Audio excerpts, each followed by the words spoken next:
Welcome, everybody, to your Wednesday edition of Fantasy Football. Today, we got a fun show for you today. We are talking trade, of course, our favorite buy low and our favorite sell high players. We are ranking players rest of season. Raheem Mostert versus Tony Pollard, for example, and DeAndre Swift versus Josh Jacobs, that kind of stuff. We'll get into that. The fantasy cops are going to be making an appearance at some point today, and Trevor Lawrence and his injured knee are going to New Orleans. We will talk about that game. Plus, I've got some trivia for you as well. It's Adam, Dave, Jamie, and Heath. The whole gang is here. Through 6 weeks, let's take the temperature of fantasy football here through 6 weeks. The number one quarterback is Josh Allen. The number one running back is Christian McCaffrey. The number one wide receiver is Tyreek Hill. The number one tight end is Travis Kelce. That's kind of boring. But if I were going to ask you, who's the most valuable player in fantasy? If you're drafting today, who's your number one pick? What's your answer? Who's 1-1? I think you got to go with Tyreek. Just on the role that he's on right now, the offense is clicking in Miami. The points are great. I think he's got 4 games with at least 28 PPR fantasy points. It's really interesting who the NFL MVP is right now, because you can make a strong case for probably 3 Dolphins. It is Mike McDaniel. Mike McDaniel is the NFL MVP. What'd you say? Who's number 1-1 for you, Jamie? I would take Tyreek also, yeah. Heath? Yeah, I think it's Tyreek. You know how many yards he's on pace for? What did he say? He wanted to get to 2,000? 2,200, right? 2,300. Yeah. Wow. 2,306 yards and 17 touchdowns, but only 119 catches, which I think is a little bit disappointing for Tyreek. Let's see. Anything else I need to plug today? Oh, we have your fill in the blanks as well. So it should be a good show. Let's get to it. Who's our favorite buy low candidate? Dave Richard. My favorite buy low candidate, let's go with Devonta Smith, who's been terrible for the last 2 weeks. And he's too talented. And this offense is going to have to start putting up some points against some tougher offenses, starting this week against Miami. And what I'm hoping for is that you're in a league with a fantasy manager that sees that Devonta Smith has only scored 11 PPR points in his last 2 games combined. And you take advantage of that. Give up a running back like Jerome Ford or Brian Robinson to get Devonta Smith on your squad. Who's next? Who'd like to go next? I got more if you want them. I would be buying low on Achane if you can. Okay. What do you give up for him? What do you give up for him? I think first off, it depends. I think who you're dealing with. You know, so you're dealing with somebody that's sub 500 or right around 500, looking for some semblance of hope. So I think you could probably get away with some number 2 wide receiver range type of guys. There's a laundry list of players if you want me to go through it. But is this like the Calvin Ridley range? Is that a name that you had in your mind? Yeah, for sure. Those type of players. I like it. Is he a top 20 running back? If we were drafting today, is he a top 20 running back? Even with the injury, 100%. Yes. Good. Yeah. Is he a top 12 running back? That would be the Ken Walker, Josh Jacobs, David Montgomery range for Achane. On a point per game basis, rest of season, yes, but obviously not total points because we just don't know when he's returning. And I think that Achane is the perfect opportunity to reject your premise entirely, Adam. I think this week it's less about buy low, sell high. It's more about win now or build for the playoffs. Like the buys are so devastating. The injuries are so devastating. There's half the league is sitting at 2-4 or 3-3 or 1-5. Like there are players that you need to buy to win now, and there are players that you can try to acquire, like Achane, or like I just traded Justin Jefferson for Chris Olave. That guy's got a good record. He's getting Justin Jefferson for the playoffs. I'm getting Chris Olave to try to win now. Okay. Well, thanks for crapping on my entire show, but yeah, and I mentioned that I think it's a great time if you like a player that's on buy and you want to buy low on them, you go to the manager that's 2-4 and has Tony Pollard on a buy or whatever it is, and you make an offer for that desperate manager for that player that you want. It's a good time to be aggressive and take advantage of managers who are desperate right now. Yep. Yeah. So injuries, we have updates on. You might not be so bad for the 49ers, thankfully. But yeah, obviously we're dealing with a lot of injuries right now. Heath, did you have a buy low, or that was your stance? I think the guy is, no, I have a win now. Okay. And the guy is Alvin Kamara that I would like to go get, that I think, and listen, the age is, it's kind of like Raheem Mostert on a different scale. The age is a concern, and you might worry about, is he going to be the same guy by the end of the season? And Jamal Williams might be coming back. But I do think that this week against Jacksonville on a short week, he's going to have a monster week. And I think he's a win now player right now. So this is kind of like a buy high. Are you buying Kamara as a top 12 running back rest of season? As long as he's healthy, yeah. Okay. He's in there on the trade chart. He's top 12. What's the difference between him and Josh Jacobs? You know, neither of them is super efficient right now. I mean, Jacobs is averaging less than 3 yards per carry, but they get every carry and they get a ton of catches. Are they basically the same guy? I think Kamara is a better version of what you're talking about, but yeah, they're the same guy. Yeah, I would say the difference is I'm more concerned about a breakdown with Kamara because of age, and I think Kamara the next couple of weeks has more upside. What happens when the Saints get near the goal line? And what happens when the Raiders don't laugh when the Raiders get near the goal line? They both try to score touchdowns. Yes, that is a fact. But who do they use? I think the Raiders are almost all in on Jacobs, whereas the Saints, it could be Jamal Williams, who's practicing, stupid Taysom Hill, who's now playing tight end and continues to ruin things. And I don't even know if Alvin Kamara is like top on the list. I still lean toward Jacobs. They're both top 12, but I'd lean toward Jacobs. Okay. I'm pretty skeptical about Jamal Williams making a big impact or being any good. If he steals 3 touchdowns for the rest of the year from Alvin Kamara, that's enough of an impact. Because I don't know how many touchdowns there will even be for him, for Alvin. How many has he scored so far this year? 1 in 3 games. 1 in 3 games. But I think Did Williams score any? I don't think so. No. Jamal, he only played 1 game, didn't he? Were they 1 or 2? They've not scored many touchdowns as a team. Right. They're kind of in the same boat as the Raiders. He's played 2 games. He's 27 carries, no touchdowns. That's Jamal Williams. No, but I think it's fair to say that Josh Jacobs is more likely to score rushing touchdowns than Alvin Kamara, right? Yep. Is Tony Jones their leader in rushing touchdowns? Yes. Taysom Hill has not 0 even on rushing. the team anymore. Right. Taysom Hill has 0 as well. There's How many do they have as a team? 3? Rushing touchdowns? I guess 3. 2 for Jones and 1 for Kamara. and they only have 5 passing. All right. And I think last year they were among the league, the lowest in the league in like carries inside the 5. They barely got there, if I recall, the Saints. All right, let's go to sell. Actually, Dave, just real quick, give me like 1 or 2 more. You said you had a lot of buy lows, so just go for it. I'll give you 4 more receivers. We can talk about any one of these guys. Christian Watson, DJ Moore, although he's a little bit tougher to buy low on. DK Metcalf. And I wonder if Brandon Ayuk has a buy low window open right now. The only one I would agree with is Metcalf. Not Watson. No, I think Watson, you're past his buy. You saw what he looked like prior to the buy in a primetime game. Nobody's giving him away for nothing. Well, it doesn't have to be that. No way any of these players that we're talking about for nothing. Right. It's about getting them cheaper than what they'll be rest of season. I'll rephrase it. I don't think anybody's giving these guys away cheap. I think the Watson one's interesting just because I'm almost concerned on the other side. I don't have a great feel for how the targets are going to be distributed between all of these wide receivers and how accurate Jordan Love's going to be distributing them. Right. I want to see this whole team healthy for once. I mean, my God, it's been the entire season. They're not going to get Bakhtiari back, so that take that into account. But I mean, can we get one game with Jones, Watson, Dobbs, Musgrave all healthy and playing? And like at least an average offensive line to go with them.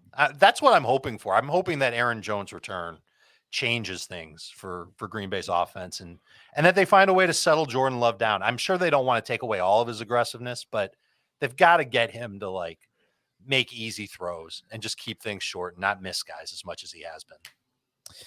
Well, that doesn't really play into Christian Watson necessarily. Yeah, not necessarily, but yeah, I get it. He's obviously such a big play threat. I mean, he had 7 targets for 3 catches, 91 yards at the Raiders. Watson's schedule on paper is terrific. Now, like we thought maybe it would be good for Garrett Wilson going up against the Broncos, but Patrick Surtain was on him. So I don't think Surtain's going to shadow Christian Watson, but it's possible. But it's Denver, Minnesota, the Rams, the Steelers, the Chargers in the next 5 weeks. 3 of those teams are bottom 4 against wide receivers. Mm-hmm. Denver has had its struggles, although I think we should point out when Denver was so bad, they were also so injured, and they've gotten significantly healthier with some key players. But no, I mean, the schedule is good for Watson. All right, so how about this? Why don't you rank those receivers? You said Watson, DJ Moore, DK Metcalf, and Brandon Ayuk. How would you rank them, Dave? Rest of season, Moore and Ayuk will be at the top. I would put Metcalf next and then Watson behind Metcalf. That's interesting. Anybody have a different order there? Moore, Ayuk, Metcalf, Watson? No, I think that's right. I'd probably lean Ayuk over Moore just with the uncertainty of Fields' thumb. So Ayuk, Moore, Metcalf, Watson. Moore is, for me, DJ Moore, one of the most difficult players to evaluate right now. We don't know how long Justin Fields is going to be out. I was skeptical of Justin Fields passing like this. I mean, 2 straight games, I think, with 4 touchdowns, and took advantage of the Broncos and then the Commanders, who can't cover anything. Yeah, so I thought, like last week, I kind of made the case sell high on DJ Moore, but now he has this kind of a bad game, 50 yards, 53 yards. Yeah, I don't know how to value DJ Moore. And by the way, he's been, in my opinion, one of the streakiest players in fantasy in his career. Go look at his game logs year after year. It's a month of dominance, and then what's wrong with DJ Moore, and that's just kind of his profile. So he would not be first on this list for me because I just cannot expect any consistency from him. Well, do you expect consistency? And maybe Brandon Ayuk, you do now, but Ayuk has certainly been boom bust. DK Metcalf has certainly been boom bust. Christian Watson has one of the most boom bust profiles I've ever seen. Like there's not a surefire steady starter amongst the group. I'd go Ayuk, Metcalf, Moore, Watson. I think the one thing with Moore is you can count on the target share being high every week. I don't think that's going to change. I don't know if they're going to be good targets from Tyson Bagent, but Fields will come back eventually, and then you'll see DJ Moore's numbers go back up. Let's start selling here. Who's our favorite sell high? Dave, I feel like you're ready. You ready for this? Could you make the case to sell high on Raheem Mostert? And is now the right time to do it? I know he's playing great, but eventually Devonta Achane, who we all agree is a top 20 running back, if we were drafting right now, even with him missing at least the next 3 weeks, he's going to come back. Jeff Wilson could be back sooner to take a few carries away from Raheem Mostert. I'm not saying that that's a big, dangerous thing. I'm also a little bit unsure about how much the Dolphins will keep running, knowing what they have at wide receiver and the way that Tua's been playing. And of course, there's the other staples with Raheem Mostert. He's 31 years old. He's got a track record of getting hurt. At some point, he's a screaming sell high. If you're lean at running back, I don't know if selling high on Mostert is a great idea because you want to have guys like that in your lineup. But what could you get for him? What could you turn him into that could help your team rest of season, knowing that this might be the best Raheem Mostert will ever be? I did a poll yesterday, Mostert versus Tony Pollard, and it was almost dead even on 1,800 That's amazing. votes. I think Tony Pollard's value is all over the place right now. I was kind of hoping to come on the show today to get some consensus from us to see if we all agree. Like, do we all agree that he's a top 12 running back rest of season? He's right there. Okay. I think I'd have him behind. I think he's right there with Jacobs. Back into the top 12 probably. Like I think that Mostert Pollard poll, I would take Pollard, but I think it says as much about Pollard as well. Like his value is certainly fallen. He wouldn't go in the first round if we were drafting rest of season right now. I do think for the Dolphins specifically, you could make a pretty good case. Just looking at who they've played and how they've produced, and then the next really the rest of the season, but definitely the next 3 weeks, Eagles, Patriots, Chiefs. They still have 2 games left against the Titans or against the Jets. Their schedule is not going to be near as easy as it has been. That's true. All right. Anybody, Heath, Jamie, got a sell high throw out here? No, Mostert's as good as one you'll find. This is probably terrible, and I just said he's the number 1 pick, but I do think that if you're in one of those situations where like your team has fallen apart, selling Tyreek Hill for 2 or 3 starters is not the worst idea. Yeah, but that doesn't mean that he's a sell high. That just means that you're trying to get back into the race. Right. You just and when Sticking you say with starters, my you're not running Adam talking show. about- Yeah. right. You're not trading Tyreek Hill away for like 3 kind of decent starters. You want 2 really good starters for Tyreek Hill for sure at minimum. You have to want that. Otherwise, you're just keeping him. Yeah, I mean, I think any of these guys that are, I don't want to say playing over there, to bring back Alvin Kamara, you have his age and his workload. If you could turn him into 2 players, that's not a bad way to go too. And I think also you want to look and see some of what the bye weeks are coming up, and how that might impact your roster or somebody else's. Right.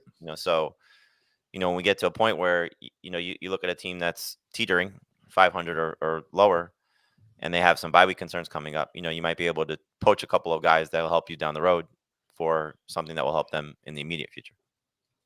Okay, since we don't have a ton of sell highs, let me throw out one more buy low. I feel like you all will agree. I've got some more sell highs. T. Higgins. Sure. Buy low T. Higgins. Yeah. Sure. Anybody who's been injured and like Aaron Jones is a great buy low candidate, just with what he could still become. All right, Dave, do the same thing you did with those wide receivers. Sell high. All right, 4 more names. They're all pass catchers. Although 2 of these are sell whatevers, not sell highs. The sell whatevers are Tyler Lockett and DeAndre Hopkins. The sell highs are Kyle Pitts, and let's have the conversation again about Adam Thielen and whether or not now you can get a little bit more than what you might have been able to get maybe 2 weeks ago for him. Who do you want to start with from that group? Thielen. Thielen is the wide receiver. Let me just see here. He's like top 5 or something like that. He's amazing. Yeah, does anybody here think he should be valued as a top 12 wide receiver? Would you draft him as a top 12 receiver right now? No. Isn't that something? Heath, do you agree, or would you take him top 12? No, I was trying to think, like, if you expanded it to 15, I might be there. If you expanded it to 18, I'm definitely there. So I think he's in that 12 to 18 range. Yeah, I think he's toward the bottom of that range, and it's just a crazy dichotomy. The people who have Adam Thielen won't want to let him go unless they're getting like a top 12 return. And the people that are trading for Adam Thielen, they're not going to believe that he can keep this up, and they're not going to want to pay top 20 Thielen, in exchange for him. Where does Thielen rank in that Ayuk, DJ Moore, DK Metcalf, Christian Watson group? I've got him in the middle. I've got Ayuk and more Ayuk, I guess, because I have more ranked ahead of him on the trade chart. Those 2 are ahead of him. I've got Higgins ahead of him by. I'd rather have Thielen than Higgins. I'd rather have Thielen than Higgins. PPR. Okay, well they're tied for me, so I'm. And I think I'd take Thielen over DJ Moore too. Interesting. Depending on Justin Fields' injury, I would agree. Oh yeah, we don't know his injury. That's kind of right. That's the dilemma. I think it'll be a good sign if he's not placed on IR. That might just mean that he misses a game or 2. All right. Would you sell? Would you rather have Thielen or Puka Nacua? I think you could get more in trade for Nacua right now. Yeah, Puka. I am completely and entirely ignoring last week's game for Puka. He still had a big target share. It was just 24 pass attempts for Stafford. That won't happen often. Right. Exactly. Okay. Let's talk about the CBS Sports app, people. The best way to follow sports. It is a really terrific app. You get your breaking news there. You can watch live sports on the app. It's completely free. You get all the games that you're most interested in. You get the lightning fast live scoring and track your favorite teams or just individual games that you like. So get that CBS Sports app, the easiest way to keep your finger on the pulse of every game that matters. I promise you're not going to regret it. What's the harm here? You download it. It's free. You're going to like it. We're going to take a break. When we come back, we'll keep you updated on the injuries. We got some fill in the blank. We'll take a look at Thursday night and much more on Fantasy Football Today. This Saturday, it's back to back college football. Into the end zone. What a throw, unreal. It all starts at noon on CBS Sports Network. The 49ers are at the Vikings on Monday night, and they might have everyone. They might have Trent Williams, Deebo Samuel, and Christian McCaffrey. If you still have waivers running tonight, guys, who's the number 1 running back priority? Mitchell, if he's there. Mitchell for sure. Okay. Might be Zach Evans. Could be Darrell Henderson. I mean, that's just how all over the map the situations are with these teams. But just the potential of getting the 49ers starting running back is the most alluring thing available to you. Yeah. Okay. Jamal Williams was designated to return from IR, so he could come off the IR anytime in the next 3 weeks. Trevor Lawrence says he feels good.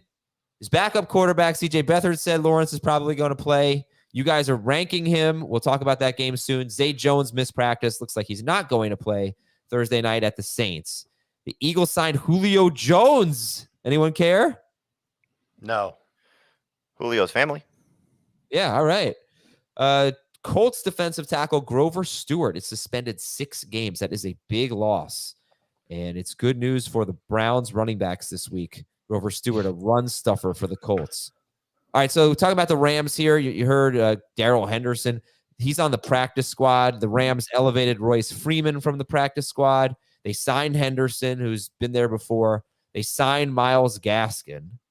Are you guys still going to rank Zach Evans, though, as if he's the starter and, getting the lion's share of the work? The Gaskin signing is interesting because of where he just was with Kevin O'Connell in Minnesota. So there's some familiarity with the system there. But I think you look at it, there's a reason why Gaskin was not a part of Minnesota's game plan. There's a reason why Darrell Henderson was on the street. There's a reason why Royce Freeman's been on the practice squad. So what does that say? Now, McVay threw us a huge curveball this season by just saying, you know what, Cam Akers, bye. We're going with Kyron Williams and Ronnie Rivers. So keep that in mind. So and again, I'll go back to that 2018 game that I referenced yesterday of CJ Anderson coming in when he was signed off the street, when Todd Gurley went down, and just plugging him in, and he was the guy there as well. So it's probably a situation you want to avoid if you can, but because there's 6 teams on a bye, because of the injuries that we're looking at, it's hard to avoid the potential starting running back for the Rams. And I know the Steelers' run defense statistically doesn't look the same, and they're obviously not the same without Cam Hayward there, but it's still the Steelers' run defense coming off a bye with fresh legs. And so it could just be ugly all the way around. I'm going to guess we're going to see probably 45 to 50 pass attempts from Matthew Stafford, and that's the way the offense runs, and somebody maybe falls into the end zone. The way you just have to approach it, I think, at this point is close your eyes, hope Zach Evans is the guy if you picked him up. Don't go crazy with your fab if you're still running waivers on Wednesday. And that's just kind of the approach for me, at least. But very important. If you still have to make your waiver claims, don't close your eyes at that point. You need to make sure you're clicking on the right name. Close your eyes after. You don't want to add Chris Evans instead of Zach Evans? Exactly. Bob Evans. All right. So well said. And I don't think really, Jamie, that you should not eliminate the opportunity to go with a start of the week, the same guy for back-to-back weeks. If you think Matthew Stafford's going to throw 50 passes, then double dip, man. Like, there's no rule against it. All right. Yeah, true. Just a suggestion. Philadelphia cornerback Bradley Roby is week to week. And that's one team where we really have to check the injuries here. I mean, not that it's going to matter for your Dolphins, but just to have expectations for that game. Is Jalen Carter going to be back? Is Darius Slay going to be back? That's a Sunday night game against the Dolphins. Practice reports come out today. And Patriots cornerback Jack Jones has been on IR. He could come off IR soon. They get the Bills this week. Yeah, another cornerback coming off IR too. Who? Jalen Ramsey. He's coming off IR soon? Expected to practice today. Wow. Excellent. Zang. All right, let's fill in the blank. From Rob Thomas, from our guy Rob Thomas, our Facebook moderator. Show him some love. Join our Facebook group. Rob Thomas is the man. He's even better than that other Rob Thomas, that guy from that band. But Rob says, blank is outperforming blank, and I can't believe it. Adam Thielen is outperforming every receiver in the NFL. Raheem Mostert is outperforming pretty much every running back in the NFL. Just like we thought, it's going to be a year for the old guys. Yeah, right. Let's hear it for the old guys. Yeah. Kelsey at 33, Thielen at 31, Mostert at 31. There's got to be one for the quarterbacks too. I would say Cousins. Sam Laporta is outperforming TJ Hawkinson. I think. Jared Goff is outperforming Lamar Jackson. Yeah. Sam Laporta is barely outperforming Hawkinson. What do you got, Heath?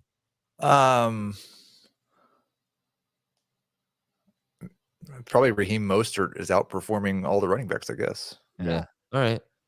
From Hipster Doofus, blank is the biggest playoff sleeper you should trade for. Let's go to the Kendre in-season Miller. projected strength of schedule. Interesting. Saints do have a top 10 projected schedule for weeks 15 through 17. Do you think Jerome Ford stays as the lead guy for Cleveland as long as he's healthy? Yeah. He's top 5 projected strength of schedule for weeks 15 through 17. Do you think Ramondre stays the guy for New England? I think that's an easy one to buy into. They've Yeah, but I got don't an think even these are better sleepers. projected schedule. You're trying to find somebody that somebody could pick up and stash. Is that what we're trying to do, or are we trying to buy low on somebody? That's what I thought. I interpreted it as buy low, who's got a good playoff schedule. Because obviously Kendre Miller, if Kamara doesn't get hurt, you're not doing anything there. I think mean, if we're trying to find somebody on the waiver wire, it's Jerick McKinnon. Yeah. Good call. Okay. Yeah, I don't know. Dave. So by the way, Dave has a rest of season strength of schedule feature that you can find on Sportsline. Another reason why you should subscribe to Sportsline. Who wants to give out a promo code? Heath. Me. Go ahead. Promo code Heath or promo code me? No, just I kidding. wish that was promo code me. What's your promo No, code? it's easier to spell. Your promo code Ty Spears. Oh, there you go. That's the playoff Except sleeper. he's rostered in a bunch of leagues too. But it doesn't matter. I think we've this question sucks. It threw us into a tizzy, and I hate you, hipster doofus. Promo code Richard. Wow. $1 for the first month at Sportsline. No, it's not hipster doofus's fault. It's everyone else's fault. This is from Scott. Rest of season, Aaron Jones will be a blank running back in PPR. If it's just healthy, I'll take it. 15. He's 14th on the trade chart. Yeah, top 15. Tony Pollard or Aaron Jones? Pollard. TP. Yeah. Cooper says Kirk Cousins will be a top blank quarterback rest of season. 15. 12. 12. Riley says Josh Jacobs versus Breece Hall versus Kamara. Rank them rest of season. No blank there, but that's fine. Jacobs, Breece Hall, Kamara. Hall, Jacobs, Kamara. That's how I have it. Yeah. Alfredo says Kyle Pitts is tight end blank rest of season. 7. 12. I've got him 6th on the trade chart. It feels foolish. Deraje says blank is overrated. Caps overrated. Might be Pitts. Man, this is tough. The player's overrated. From a fantasy standpoint, I think. I might say Mostert just because of how he's performing. Like it's the system plus the schedule. Maybe. Could we make the case for Lamar Jackson, who's not had a lot of great games? Now, if we're talking about just the name, so game over name or name over game, Bijan might be a little overrated. Like we keep starting him and expecting these monster performances, and Arthur Smith doesn't understand to use his best players all the time. We've seen that now for 2 years. Yeah. Bijan, it's kind of easy to forget, I think, because he's coming off 2 kind of disappointing games. But Bijan's had 3 games, I think, with 18 or more points. Mm-hmm. I believe he's RB 13 per game. I'll check right. Yes, he is. But imagine how much better he could be. Oh, Like, I know. it's so Did you know that frustrating. he leads all running backs in receptions?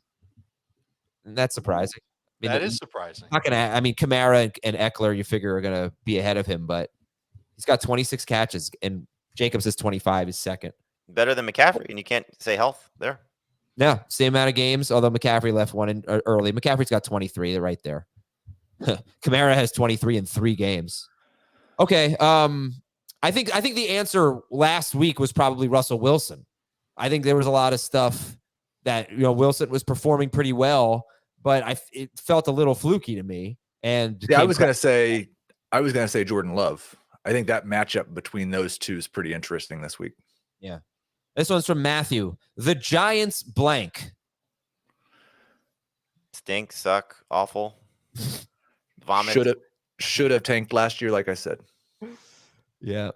I think the answer, the Giants blank are about to win 5 of their next 6 games and go 6-6 into their bye and are going to be playoff contenders because their schedule bets get much easier. Michael Walker, Joe Mixon will be a blank running back rest of season. Reluctant start. Maybe, yeah, in that range. Top 20. I'm going to Maybe go he with scores a touchdown soon. Joe Mixon will be a running back rest of season. Boys in blue, the best dark horse running back that nobody is talking about that will be top 20 rest of season is blank. That nobody is talking about? Jaleel McLaughlin. Nobody's talking about? Keyshawn Vaughn. Wow. Nobody's talking about.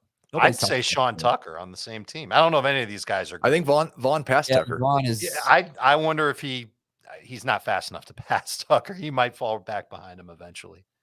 Leonard Fournette. Oh, okay. That's interesting. All right, guys. And as well, Jerick McKinnon, I think, would be a candidate for that. If he does his typical thing. Okay, let's go to Dave. Tomorrow is what day? Thursday. And that means there's Thursday Night Football. Cue the music.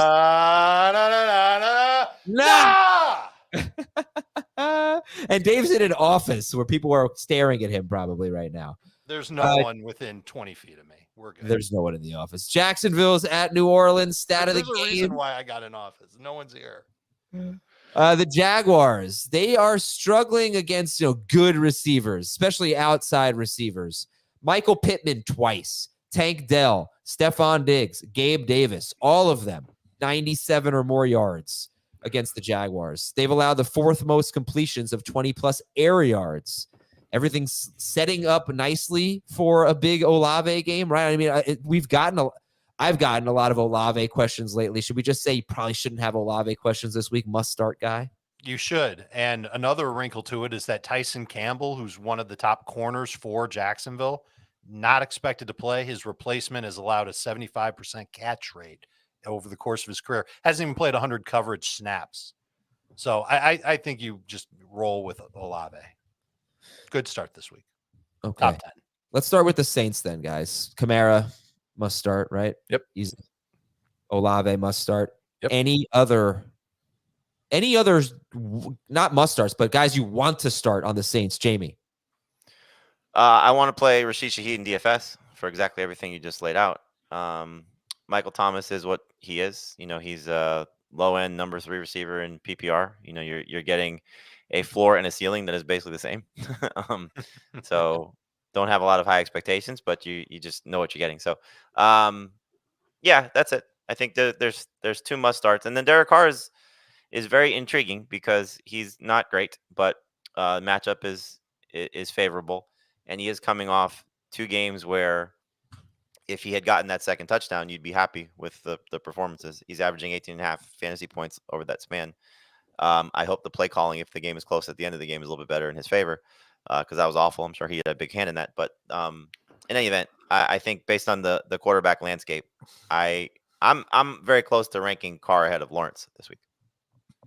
I get that. I've got Lawrence 1 spot ahead of Carr. Same. Here's what holds me back from flipping it. His offensive line has 2 significant injuries at tackle.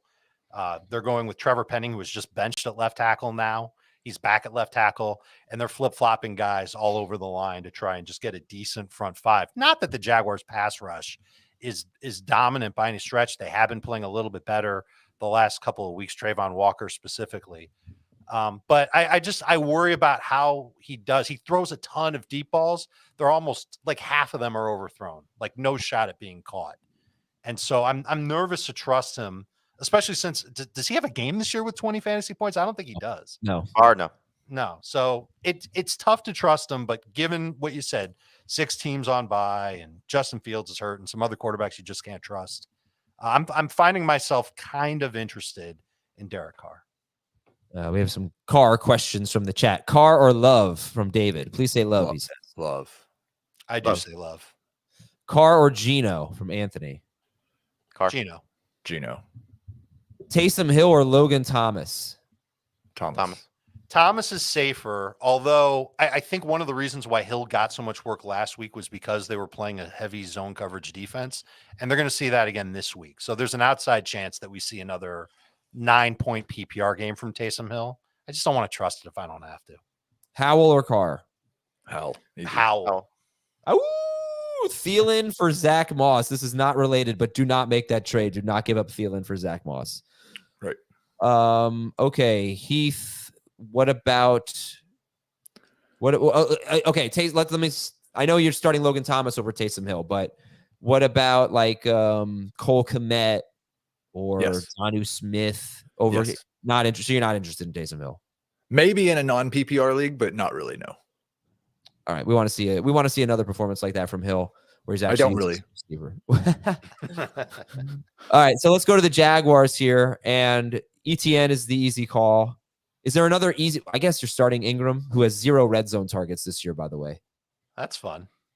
Which means this is the week he gets one.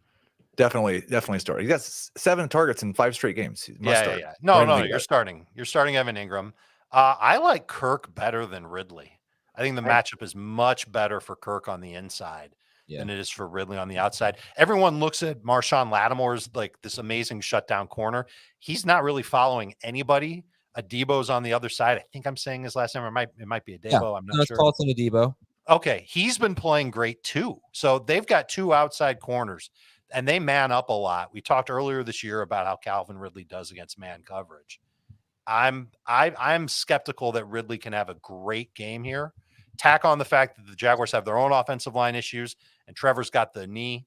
I think he throws a lot shorter this week. And I think that benefits both Ingram and Christian Kirk. If he throws shorter, does that mean he's like on his knees throwing, or he's just throwing short passes? He takes some sort of weird pill before the game, and he's 3'2". He's shorter. I mean, look, I think you've already seen Calvin Ridley struggle against good cornerbacks this year. L'Jarius Sneed and AJ Terrell, for example, completely dominated him. He's usually getting about 7-8 targets. He's not even getting 10 targets. I kind of hate Calvin Ridley. I mean, I think I have enough. I think I have him in 2 leagues. Well, hold on a second. Just leave the graphic up here. They're going to score a lot of touchdowns. Go back. You shamed him from getting rid of it. What did happen? Schaefer had a bad graphic? Let's see it. Come on, Schaefer. Bring it up. Ridley scoring 89 touchdowns. Oh, wow. I'm changing my rankings. These 2 are going to be number 1. I just want to know who the other 17 receivers are if these guys are scoring this many touchdowns. These are the projections for Ridley and Kirk. Ridley's projected for 13 catches for 100 yards, and Kirk 11 catches for 98 yards. I don't believe so. It's a big week. I think we should come on and take it easy on Schaefer. Okay. All right. Yeah. Those. All right. So, but like, who are we starting over Calvin Ridley? Am I going to start Josh Downs over Calvin Ridley? No. But this is trying to think like some guys that are questionable like that or in that range. DJ Moore. I would start McLaurin over Ridley this week. I'm not there yet, but I get it. DJ Moore, I've got ahead of him. Amari Cooper, I have ahead of him, even with their quarterback issues. How about Christian Watson? You sort of took a mini victory lap. You should be taking a victory lap about Kirk over Ridley. He's been significantly better. Yeah, it still feels a little. I mean, I'm still think it's going to be a back and forth every other week kind of thing with the way it's been. But yeah, it's just I'm glad that Christian Kirk, the week 1 thing, wasn't real, because that was a scary moment. I had way too many Christian Kirk teams, but I would expect. I've got them back to back. I think I have Kirk 1 spot higher. They're both low end number 2s for me this week. Would you start Christian Watson over the Jaguars receivers? No. Okay. Would you start Marquise Brown? No. I have it right now. Kirk, Ridley, Brown, back to back to back. Oh. How about Marquise Brown facing Seattle? How about Metcalf and Lockett versus the Jaguars guys? Metcalf over both. Yep. And I have Lockett slightly behind just because I always fear Tyler Lockett having these 4 for 60 games. I do think it's I'm hopeful. Like we were hopeful for the JSN after the bye bump. I'm hopeful getting the tackle ready, or having 1 tackle back last week kind of got Tyler Lockett back where he needs to be. Okay, so the if you want the diagnosis, like last week I kind of did a statistical diagnosis of what's wrong with Geno Smith, and it was 3 things. Geno Smith wasn't throwing the ball deep, wasn't connecting on deep balls. The what team is he on? The Seahawks were running for a lot of touchdowns, especially near the goal line, and Geno Smith was running a lot less. So what's wrong with Trevor Lawrence? The statistical breakdown of what's going on with Trevor Lawrence. 1, he also is not throwing the ball downfield much. The Jaguars receivers collectively, they're 25th in 27th in ADOT, air yards per pass attempt, but also not getting any yak. They're 25th in yak. So that's a terrible combination. And then there's this one thing that's kind of weird. Trevor Lawrence is 8th or 10th in pass attempts. I think he's 10th in pass attempts, he's 8th in pass attempts, 10th in yards or something like that.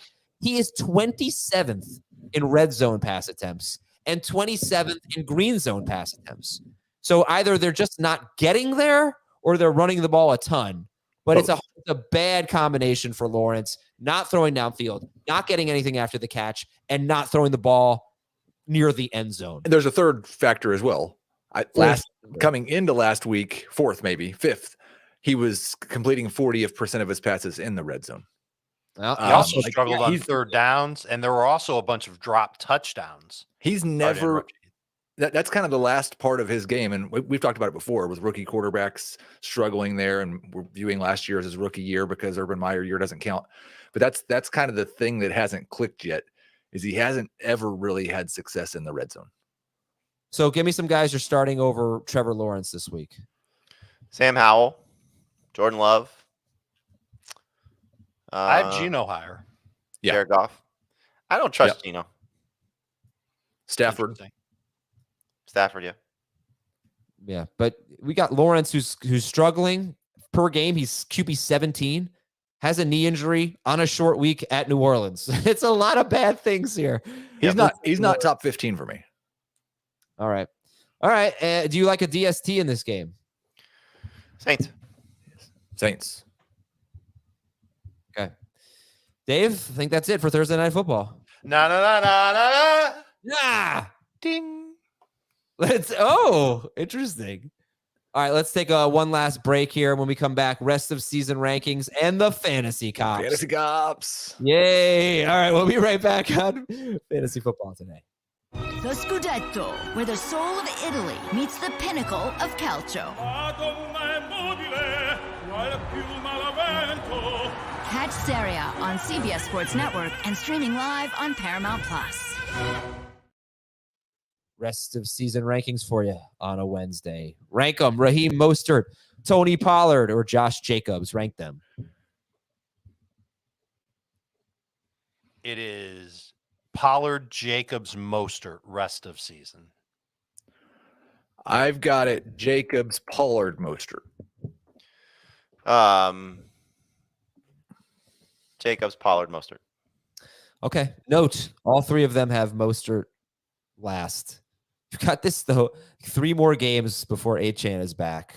And even if Jeff Wilson comes back, I mean, oh, God, it could just be glorious for Raheem Mostert. There's only one really good matchup, though. Does it matter, though?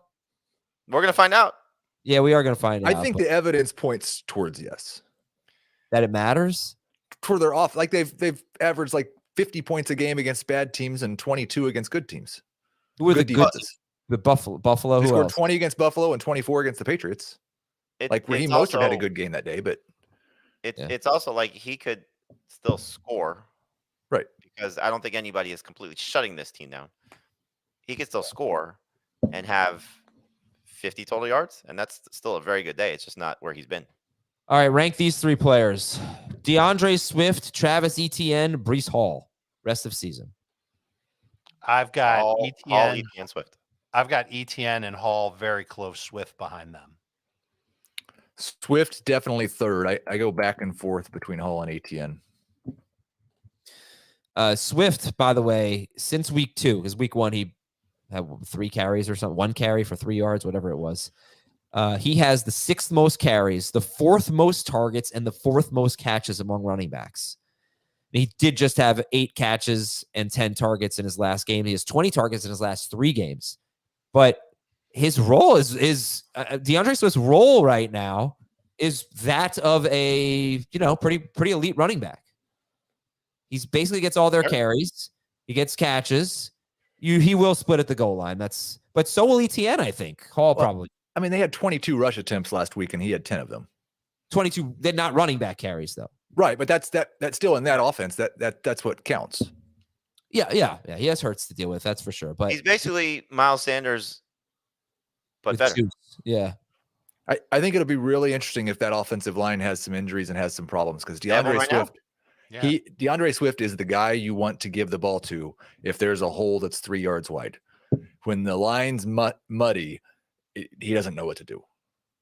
Oh, be nice. Come on. Be nice to DeAndre No, Swift. I think that's true. That's why the whole Jamal Williams thing happened. Oh. I think Dan Campbell just looks for things in running backs that other teams don't. He wants a plotter. Wants a kneecap biter. He wants a plotter.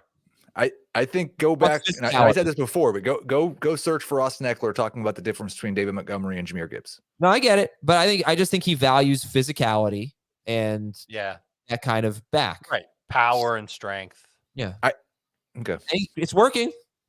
He's doing a great job. Right. I don't think it's not just that. It's when there's not really a hole, who's the guy that can find a crevice? Well, I think look, Lane Johnson's hurt, their right tackle, but I think there's still going to be plenty of holes for DeAndre Swift. Devonta Adams, CeeDee Lamb, Jalen Waddle is our next trio here. Devonta Adams, CeeDee Lamb, Jalen Waddle. Rank them.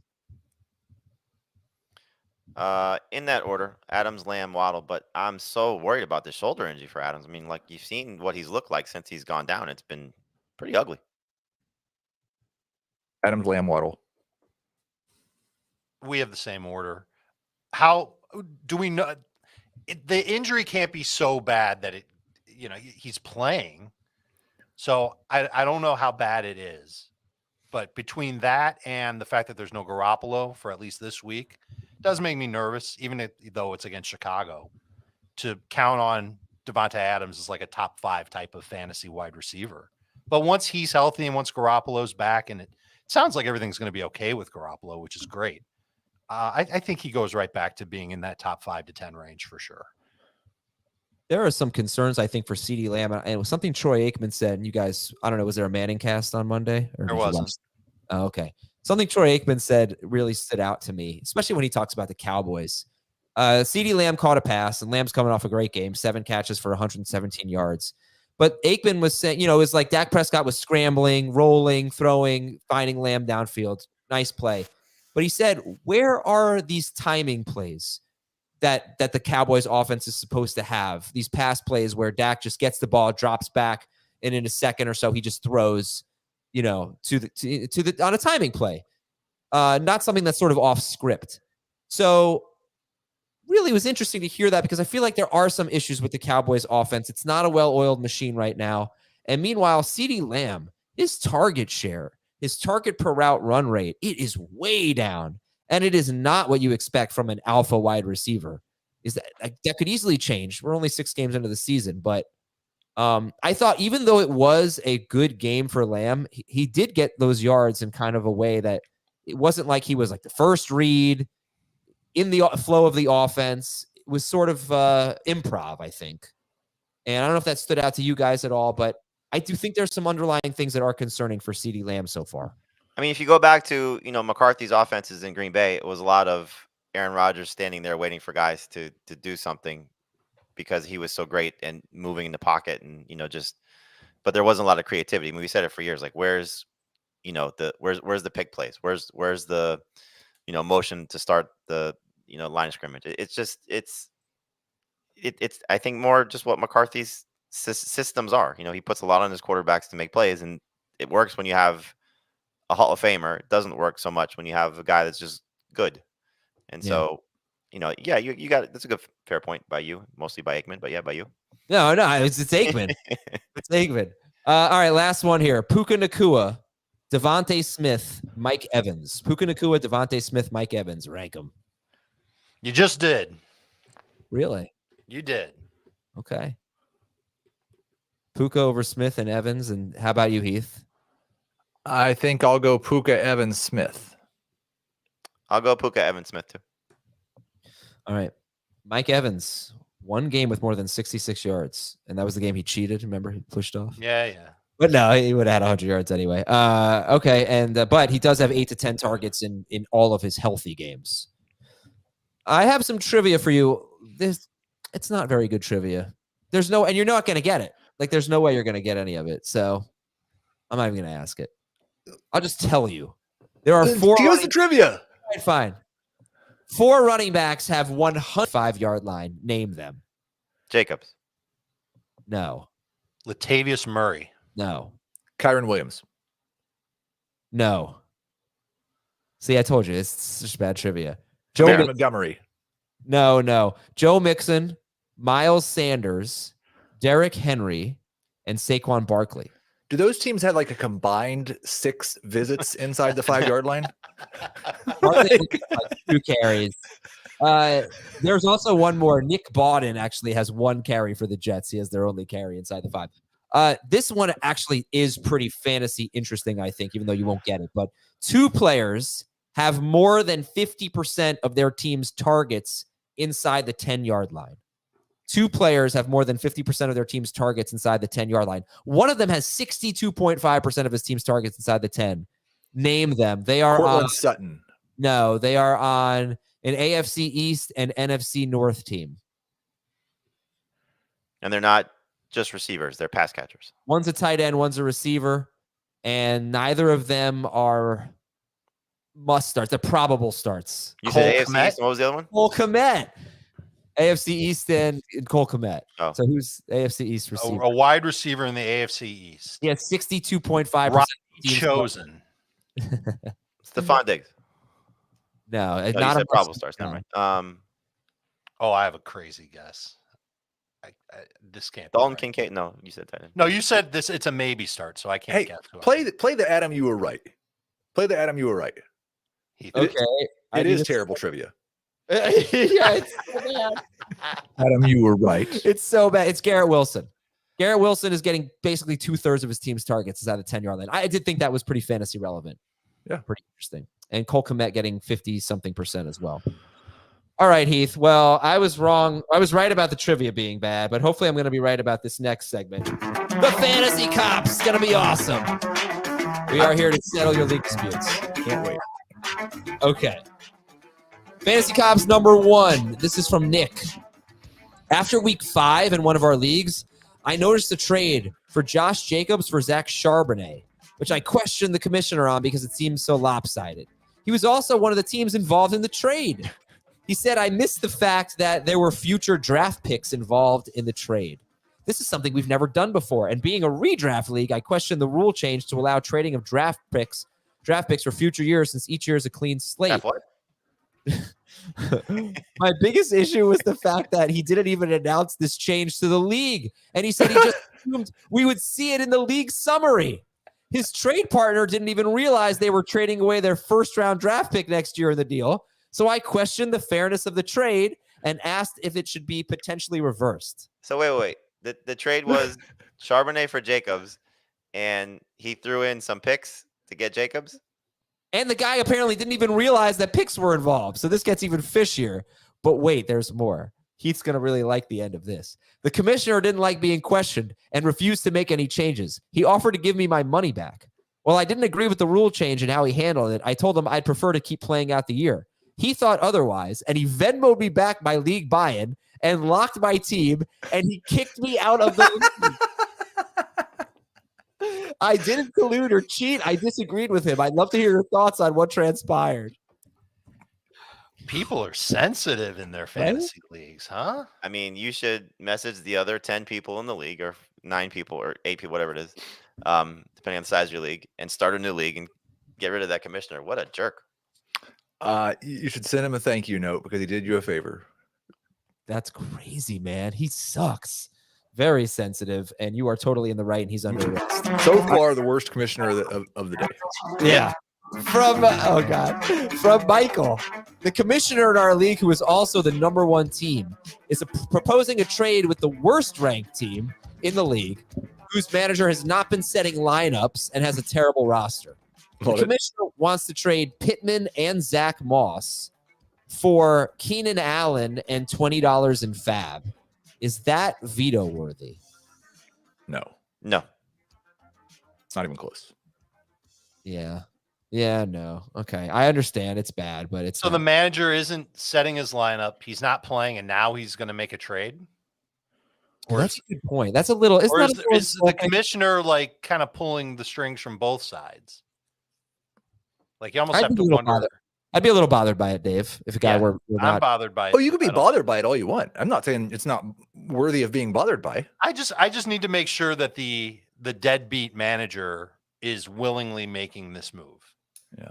And isn't like, oh, I don't care. Go ahead. Do whatever you want. Last one, maybe. From Rachel in Frederick, Maryland. She says, I have a fantasy cops question. She says fantasy police, very formal. Fantasy police question for my boyfriend. He's the commissioner of his league. He had a trade that a friend had accepted that they tried to get through on Saturday before the Sunday games. The trades were locked because of the Thursday game.